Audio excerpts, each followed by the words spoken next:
Now, going across to my guests for the evening, joining us senior journalist Saba Naqvi, also Neerja Chowdhury. We have senior journalist Mr. Rajagopalan continuing with us in the studios here in Delhi. Shahid Siddiqui, former member of parliament, joins us from Delhi, and Sanjay Pinto with us from Chennai. Saba Naqvi, here on the Newshour tonight, we are hoping to, really talk about why Jayalalithaa was such a larger-than-life figure, and for a lot of the viewers who may not know exactly how she came up the ranks, how she took over the party. We're going to start going through some of the, major milestone moments in her political career. And I'd like to start with you, Saba. It may have been MGR who floated the party back in 1972, but at the time, around 1989, when Jayalalithaa took over the reins of the party, do you feel that she has been one of the leaders who's been absolutely instrumental in making sure that regional parties play important roles at the centre, and also ensuring that the centre hardly ever, or national parties hardly ever play a major role in Tamil Nadu?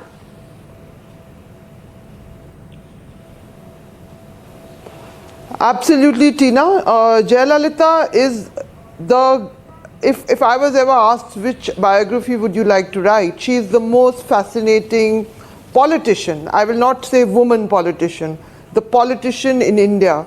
I have seen her at press. My interaction came when when I watched her come at the time when Atal Bihari Vajpayee was waiting for government formation. We used to all be standing there. They were all waiting for a letter from her. And she used to arrive in this car, this amazing personality, in this big car, and a stool would be placed for her, and then she would step down in a cape. And then she would talk to all of us in impeccable English, turn her head a little bit. I mean, she's a fascinating, enigmatic figure, and she has yielded power. But one of the things, I've heard so many people talk about the personality, the charisma, the Shakti, the figure. Her journey has undoubtedly been fascinating, but there's one very, very important element to Jayalalitha's popularity, especially her most stable time, which is her last two reigns, is Jayalalithaa has epitomized the whole thing of giving welfare schemes. She has been outstanding in her deliveries. And it's not just gimmicks, these Amma canteens and all of this. And this is this is the kind of economics that we've heard criticized in other parts of the country as being uneconomical. I think 37% of Tamil Nadu's budget, or whatever, I'm not an expert on these matters, goes into financing welfare schemes, and they work. They have been working, so people worship her for two reasons. One, she is charismatic, she knows how to yield power. She is this goddess-like figure she has become. And at the other hand, her government works, it delivers, women worship her. She, for women, she makes women feel empowered. She has done things so these are the two facets. We must remember that when national politics, when we imagine that national parties are going to move into Tamil Nadu, let's bear in mind that Tamil Nadu has a whole tradition of making welfare economics, investing in free subsidized rice, subsidized food, education, health, and making it work. It's an astoundingly efficient state. So, and Jayalalithaa has been there at the helm. And that's probably the reason, Saba, why she got a record sixth term as Chief Minister, and she won a second consecutive election in Tamil Nadu for the first time in 32 years. Because of her Amma canteens, because of her various schemes, Saba, Absolutely. That success came to her in the May of 2016 elections. Yes. But let me get in Sanjay Pinto. Sanjay Pinto, do you also see what kind of an astute politician she's been, given the fact that she's virtually seen as an outsider? She comes from Karnataka, she's come into Tamil Nadu, she's made a political party in 1989, she's actually won the biggest elections of 1991 after suffering a setback in 1989. She's been the tallest leader, she's had her politics being played at the center, she's been an important national player, playing a role in formation of governments, whether during the NDA regime or even now when her role in national politics is seen on the floor of Rajya Sabha when the GST bill had to be passed. Her walkout of her party also had a political role to play. So all of this coming from somebody in Tamil Nadu who's come to virtually rule Tamil Nadu with her charisma, even though she was an outsider.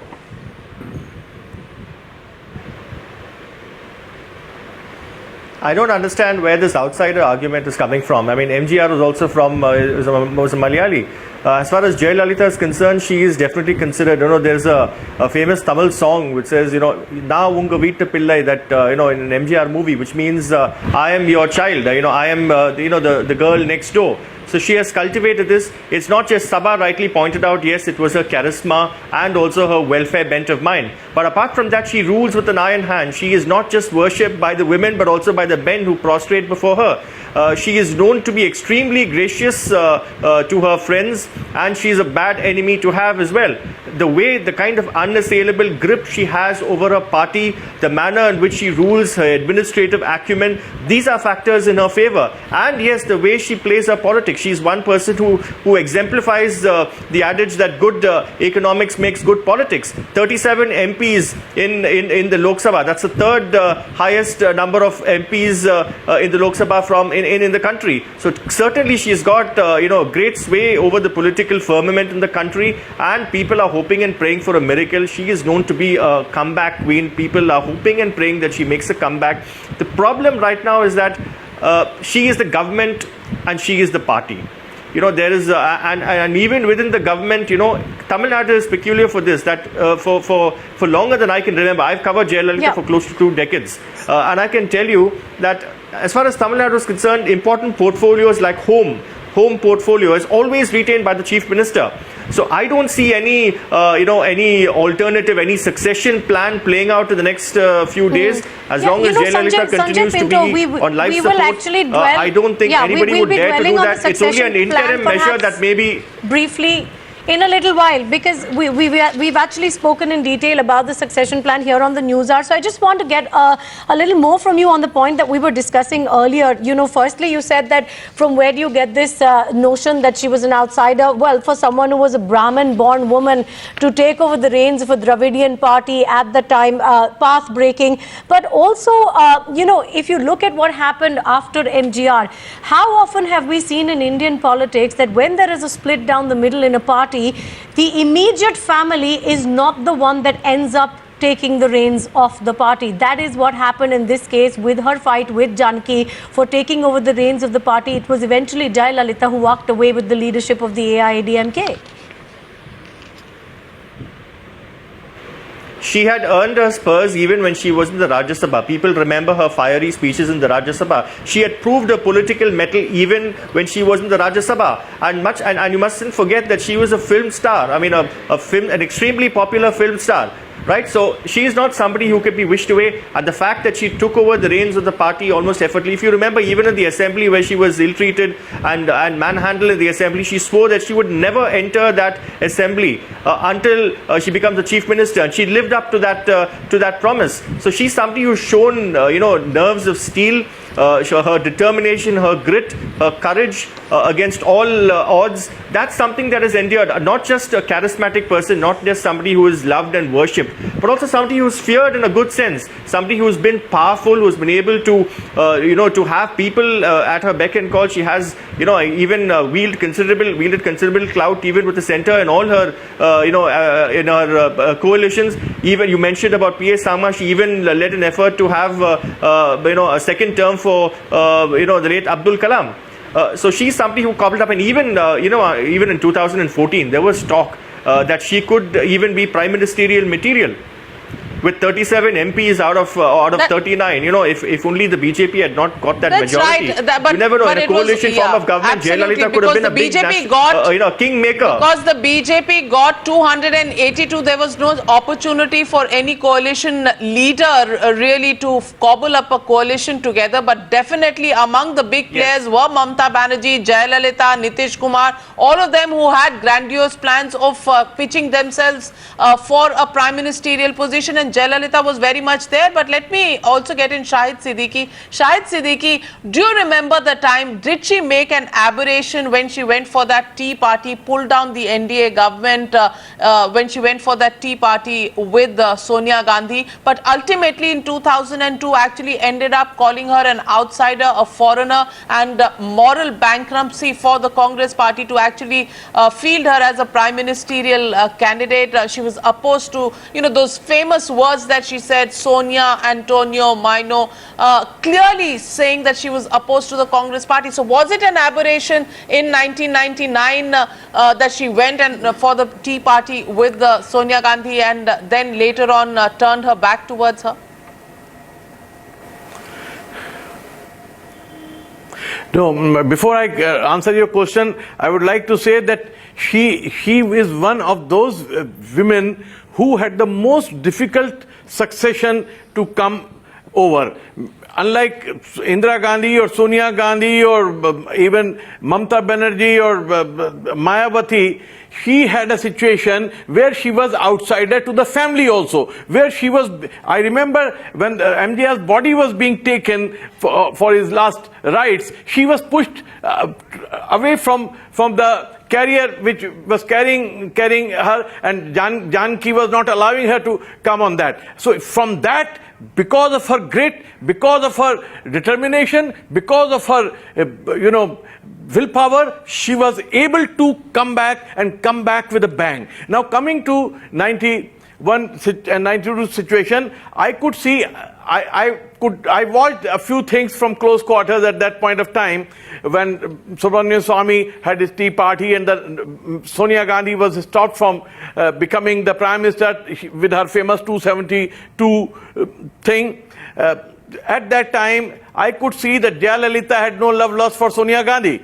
She wanted to play a major role in central politics. She wanted, and it was she who persuaded Mulayam Singh and others not to go ahead, because she thought that Sonia Gandhi, after becoming the Prime Minister, will dissolve the parliament and will not carry on with the mandate she will be getting from the regional parties. And she was an astute politician, she could see far ahead, but from that on I could see that she had no liking for Sonia Gandhi, and that continued. And that was one of the reasons that she came close to first Vajpayee ji and then to Mr. Narendra Modi. So I can say that she was a leader who was like a Saraswati and a Kali and a Durga combined. She was extremely articulate. I was lucky to meet her in 1991 during the National Integration Council meeting, and I was able to talk to her, and I could see that the woman had so much of charisma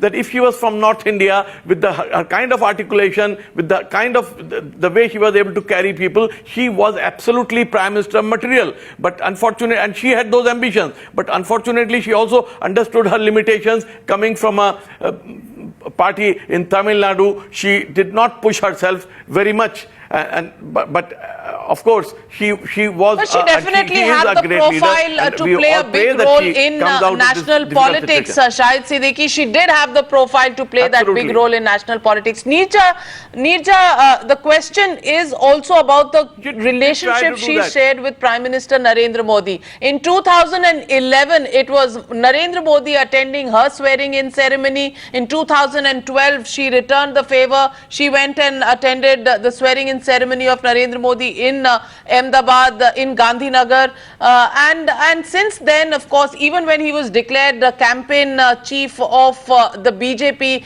before he was made the prime ministerial candidate, she was very candid to say that he's a good friend of mine. So clearly there's something going on in terms of a very good understanding and relationship between Narendra Modi and J. Jayalalithaa. How has that really determined the kind of relationship the BJP now has with the AIADMK on the floor of the House, whether in Lok Sabha or Rajya Sabha? I think you're right, Navika. I was at that swearing-in ceremony in December 2012 when Narendra Modi was re-elected as Chief Minister, and she was there at the swearing-in. She was put in #1 position, the first, next to the place where he was being sworn in. And others, Mr. Jaitley, many of the others followed. And she had come with her own chair. She left before the whole function was over. She was very much a presence, and we'd heard, of course, that she enjoyed a rare rapport with Narendra Modi. She certainly backed him even before he was declared the prime ministerial candidate. And of late also, you know, he's kept in touch with her.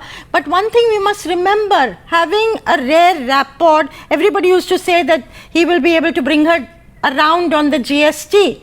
But she stood her ground. That was Jayalalithaa. If she felt GST was not good for the state, of course they walked out, they facilitated it to a point, but she held her ground. And you couldn't budge her on any of the things once she had made up her mind. So she, you know, and Anna DMK, to answer your second question, Anna DMK minus her at the helm of affairs, if she comes through this very adverse situation that she is in today, she's not going to be a hands-on CM for a while to come. And without her in that position, an Anna DMK government in Chennai is going to be that much more dependent on the center, which is run by the BJP. How that situation between the BJP and Anna DMK is going to pan out in the months and year to come, but certainly the government is going to have to depend much more on the center. And I think I agree with Mr. Rajagopalan, who said earlier we talked about this. I think we talked about this briefly earlier. Exactly, Mr. Rajagopalan was talking about this earlier. Yeah. You want to just respond on that, Mr. Rajagopalan? And Neerja, taking you from your point, BJP and ADMK are natural allies. From southernmost of the country, it is Jayalalithaa who gave a call about Ram Mandir. And BJP manifesto was replicated in ADMK manifesto. Therefore, there are so similarities. And Narendra Modi has having been... So Saba, in fact, yes, Mr. Rajagopalan, I think Saba Naqvi wants to come in on this. And Saba, this is my question to you now. Can I, I want to just contradict this. I want to say one thing, Can I just say one thing? In 2014... Okay, go ahead. Yeah, in 2014, since during the, January, February, I travelled to Tamil Nadu also, because the general election was later. And there was a lot of talk. So just to pick up what Sanjay Pinto said at that time, that the most powerful regional party that's going to emerge will be the Anna DMK. And having covering that campaign, that is indeed what the Anna DMK, including the people who are now speaking now on behalf of the party, was saying, that Amma will be the next Prime Minister of the country.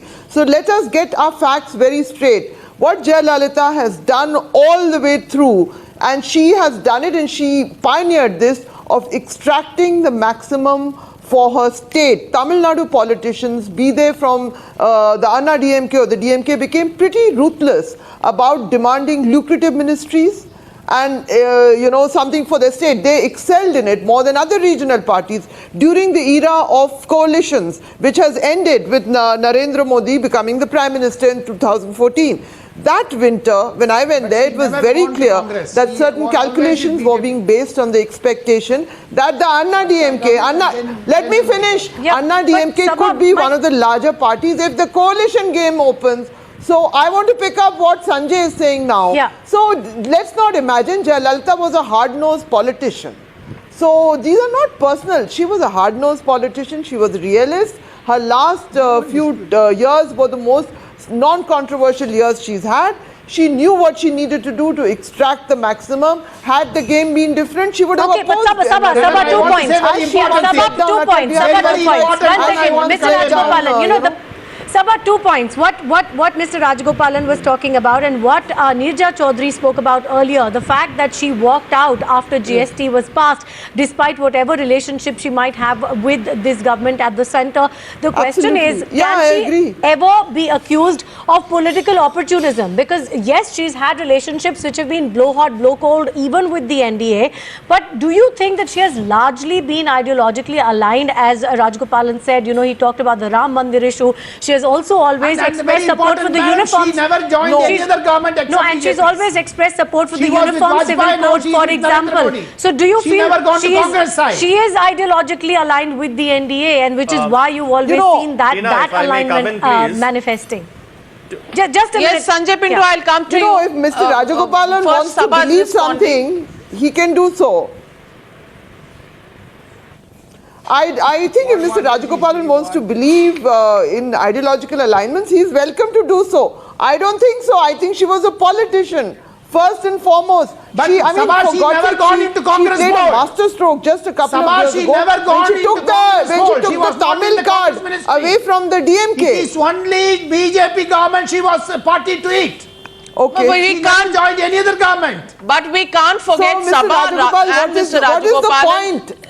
What is the point? What is the point? I'll tell you the point. And I'll tell you the point, Saba and in Mr. the last round of Rajagopalan. assembly elections, no, let me finish. In the last round of assembly elections, the worst performance, the BJP did very well in Assam, they increased in Kerala, they didn't do very well in Tamil Nadu. But if you are seeing some great organic BJP growing, suddenly Okay, let's not digress from the main point. Let's not digress from the main point. I disagree with you. Don't go to Assam.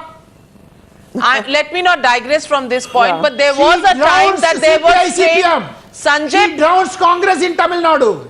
Sanjay Pinto, there were times when there was a lot of tension between the AIADMK and the BJP. In 1999, when the Vajpayee government was brought down by AIADMK, the BJP went with the Yes, DMK. absolutely. The DMK came into the fold of the NDA. It's only in 2004 when the DMK went with the UPA again that the BJP started working once again on the relationship with the AIADMK, and of course that's where Narendra Modi's role comes in. Why are they close today? Because it's only after 2004 when DMK went with the UPA did the BJP start its overtures back to the AIADMK. And do you think something of that relationship is because of the relationship between Jayalalithaa and Narendra Modi?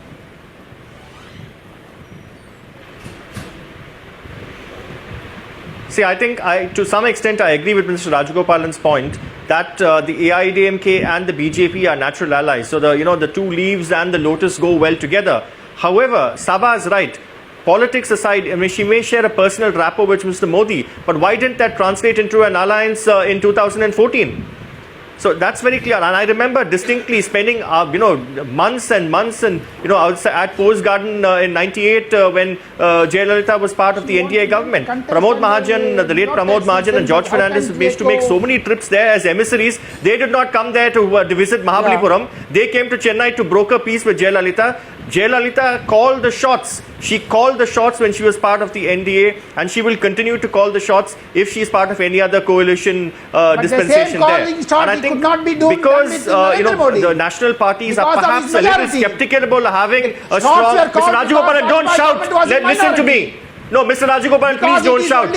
No. You are misleading the Let me finish, please. Please do not shout. This is not parliament to shout people down here. This is not parliament. You stick to your opinion and let me stick to mine. Do not try to bully people here. But no, do not. You stick to your views and let me echo my views, sir. I don't have to agree with you. Don't mislead. I don't have to agree with you. This is my point of view. I know the situation on the ground. I know the situation on the ground. I have reported from the ground for 2 decades. Okay, Mr. Do not teach politics in Tamil Nadu. Please, with all due respect to you.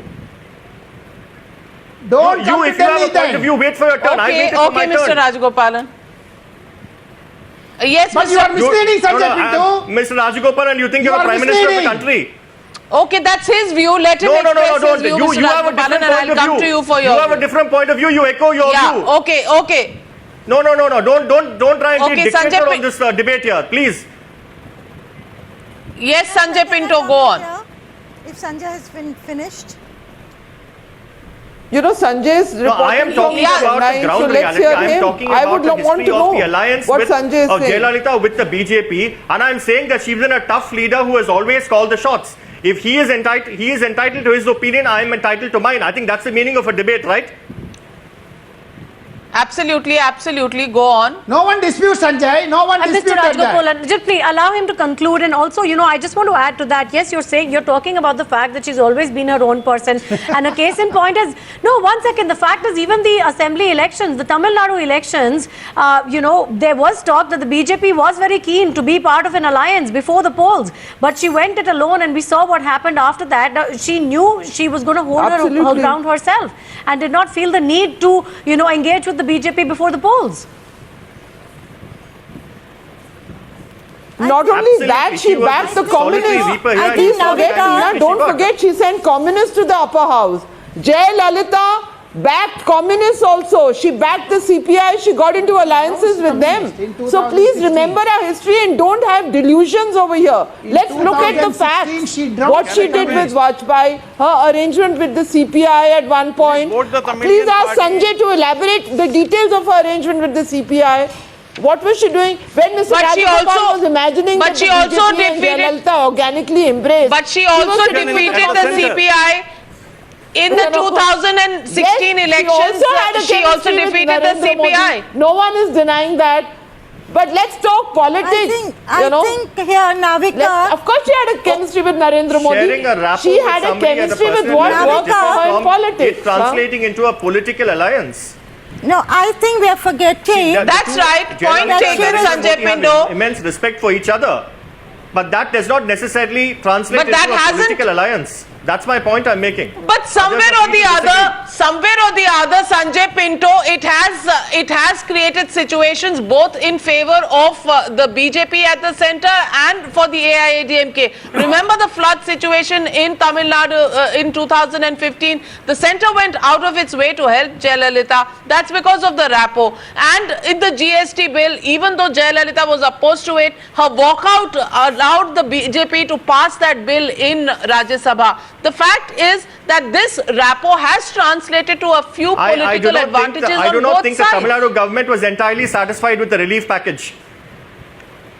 No, I do not think the Tamil Nadu government was entirely We are satisfied with making the too relief much package. of a rapport argument. I think rapport goes up to a point. It's not that.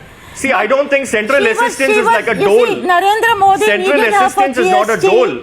It's not a dole. It's a relief measure. So it's not that somebody is doing a favor. Sanjay Pinto, allow Neerja Chowdhury to just. You know, I think we're taking the rapport argument a little too far. She was a very, very, very tough politician, hard-nosed, as somebody said. And she was ready to look at Sonia Gandhi once. She was ready to dump Vajpayee, whatever be the rapport. I remember when Vajpayee came to power in 98, before 99 Tea Party, it used to be said, Mamta, Samta, Jayalalithaa. You know, ran circles around Vajpayee. This was in early weeks of the Vajpayee government. And therefore, you know, with GST, Modi needed her, she needed money from the center.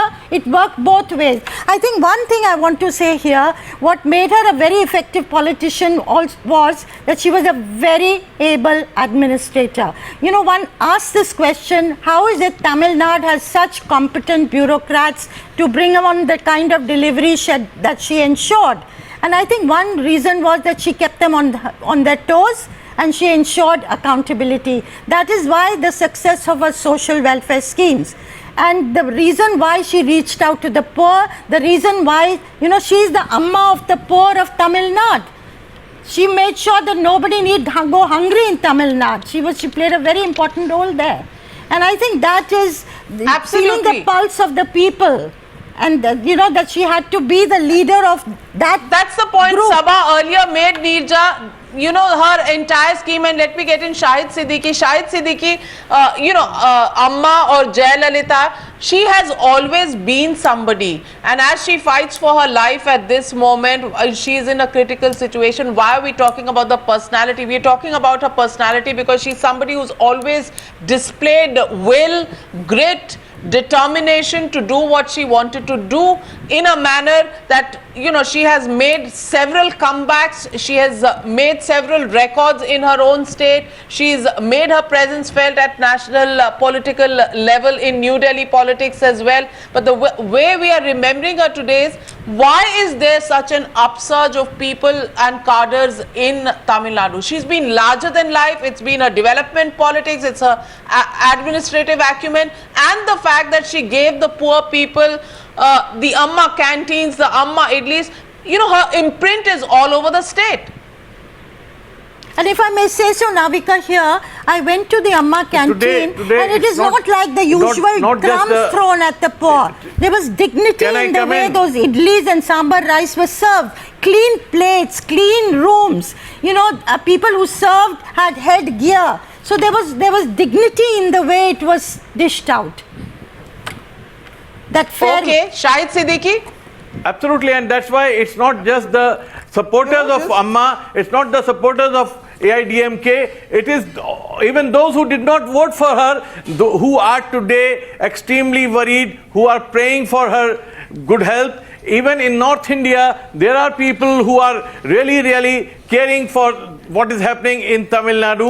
So she had that larger than life image, and one reason she really liked Narendra Modi was that she preferred strong politicians. She preferred decisive politicians, and that's why one of the reasons that she could look up to Narendra Modi, and that's where she was able to make a comeback once again, which in Tamil Nadu politics you hardly ever saw. The first point that you were making, I just want to ask you, the AIDMK, the party which has had its strength for decades, absolutely rooted in this larger than life persona of Jayalalithaa, does it stand a chance among the public if the worst were to happen?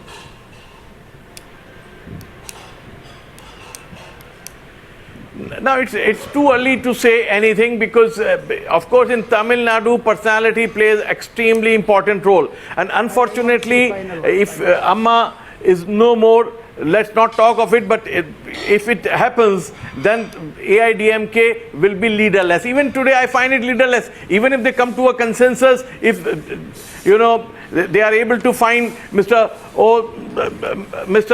Panir Selvam or others as the leaders, it will be a temporary affair because the fissures, the fault lines will emerge very soon within months, because in Tamil Nadu is not used to this kind of collective leadership. It has to be a personality based leadership, and Anna DMK doesn't seem to have that kind of leadership at the moment, and therefore it is going to be a difficult time for them, and even Mr. Narendra Modi will not be able to save AIDMK if that happens. But that's the flip side of a strong Mr. Rajagopalan, Saba coming to you. Mr. Rajagopalan wants to make a point. Just coming to you, Saba. Madam, very 1 second, Saba. Yes, I just want to say one thing. 120, 150 films. Saba, let Rajagopalan finish and then I'll come to you. Out of 100 films, what she acted in. That is all temporary because everybody will come together now. Viewership as a vote bank. She was very clever into encash that. Well, one thing. That is why her vote bank of 33% Navika, was intact. That is very important as a politician. Saba, since 2006, Jayalalithaa has never aligned with a political party. Do you think it was really in 2006 that she finally decided that whatever she does, she's going to do it alone?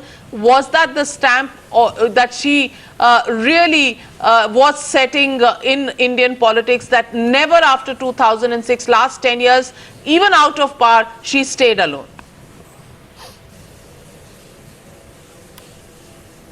I mean, it was her way or the highway, and she delivered and she grew as a leader, and her terms as time went by. I just want to say one thing, as we speculate about the future, especially Tina, Navika, I just want to say one thing to you. I feel so proud that our country has produced such amazing women politicians who have not been born into political families. Just look at her. I feel so proud. Look at her. We know who rules West Bengal. We know there's an important woman figure in Uttar Pradesh politics. Jayalalithaa fascinates me the most, and I feel proud as an Indian woman that such extraordinary women, and I just feel the need to say that today, have been in our public life, and they've come up the hard way, and they are great politicians. Why? I heard somebody say, oh, she was a man in a party. I say, shame to you. She was a woman. She's a strong woman. She represents everything strong that a woman can be. That, this is a day to say that. Very good point there, Saba, but let me get in Sanjay Pinto once again on what next as we look at this entire situation in Tamil Nadu. When we are talking about a succession plan, because there cannot be a vacuum. Even if she does pull through this one, it's going to take her weeks to really pull out of it completely. Sanjay Pinto, how do you see the administration, how do you see the succession plan panning out in the AIADMK?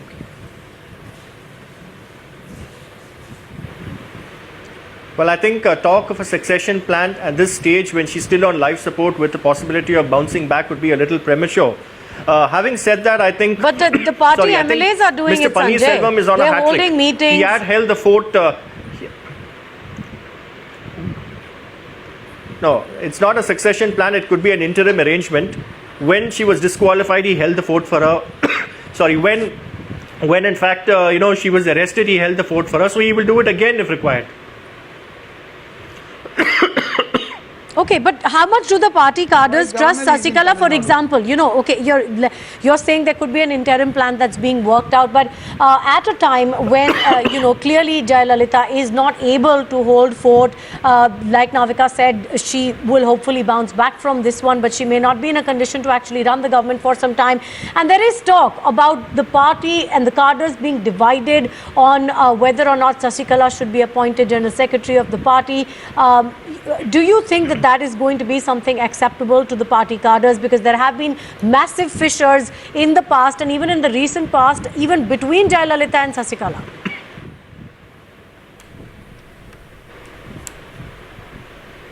See, Sasikala's position in the party entirely hinges on Jayalalithaa. I mean, she has been riding piggyback on Jayalalitha's support. So, if Jayalalithaa is not in a position to exercise control, that's a big million-dollar question as to where she will stand. But as of now, she seems to be calling the shots. She also represents a very powerful Tevar community in the state. Now, caste is a big factor here. So you cannot discount Sasikala's role. We'll have to wait and see. That's a very interesting development, really, that we have to wait and watch for, as to how Sasikala will be able to call the shots. As of now, she has been Jayalalitha's, her claim to fame is that she's been Jayalalitha's friend for several decades. There was a parting of ways briefly, and then she managed to claw her way back into Jayalalitha's, into Poise Garden. So that's really going to be a very crucial question. But as of now, I think only an interim arrangement will be worked out till, unless something really, God forbid, the inevitable happens. Absolutely, an interim arrangement is something that the party is live in thinking. But the fact, Mr. Rajagopalan, is also, as Sanjay Pinto pointed out, the caste equations. Sasikala comes from the Tevar community. Will the other MLAs accept Sasikala as the General Secretary? Or will there be a bid for another name? Navika, the MLAs are meeting today and tomorrow to elect a leader. There is no question of interim arrangement. It is going to be a full-time arrangement. Even if Jayalalithaa recovers, it will take time for her to continue in the power. Therefore, a full-time constitutional obligation is such. That is why Centre sent Venkaiah Naidu. Centre asked Mr. Governor to go and ensure that MLAs are meeting. Since it's a border state, very important, a full-time arrangement has to be done. That is what is happening. That is why MLAs are electing a new leader. Unlike it's not going to be an interim arrangement, it is going to be a full-time arrangement. Okay, Neerja Chowdhury, what do you think that this situation, and in case the worst were to happen, does to the prospects of the DMK? It's something that we dwelt upon very briefly in the Newshour at 9.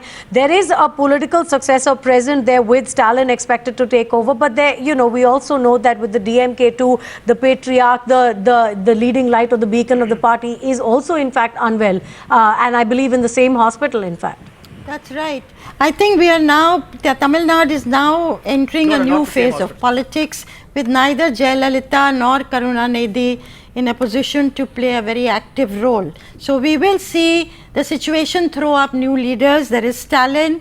Of course, the Stalin and the DMK and the Congress have about 98 seats in a 2-3-4 house.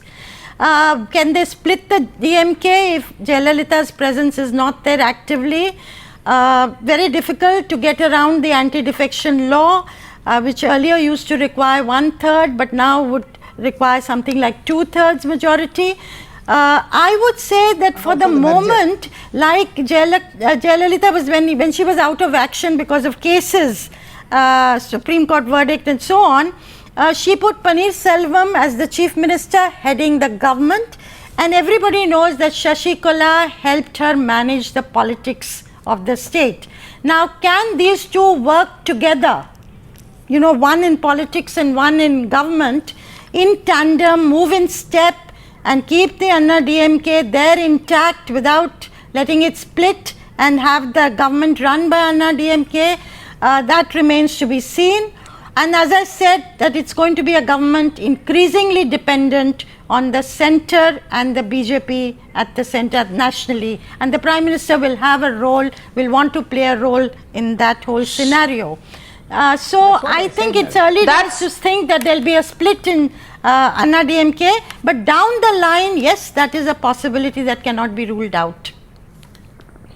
Will the AIADMK split without a unifying factor like J. Jayalalithaa right at the top? Will the MLAs look at their own selfish interest, which is that they have still 4.5 years of term to go through as MLAs of the AIADMK, the party in power in Tamil Nadu? Will that be the unifying factor that will keep them together? Who will really take the baton from J. Jayalalithaa even as she fights for her life and could take a while before she actually comes back and is in a position to become the chief minister with an administrative control over the state? What is going to be the situation in the AIADMK? We'll keep an eye on all of that and bring you all the latest details as the AIADMK meeting carries on. We'll also get you the latest on the bulletin, a health bulletin of J. Jayalalithaa from the Apollo hospitals in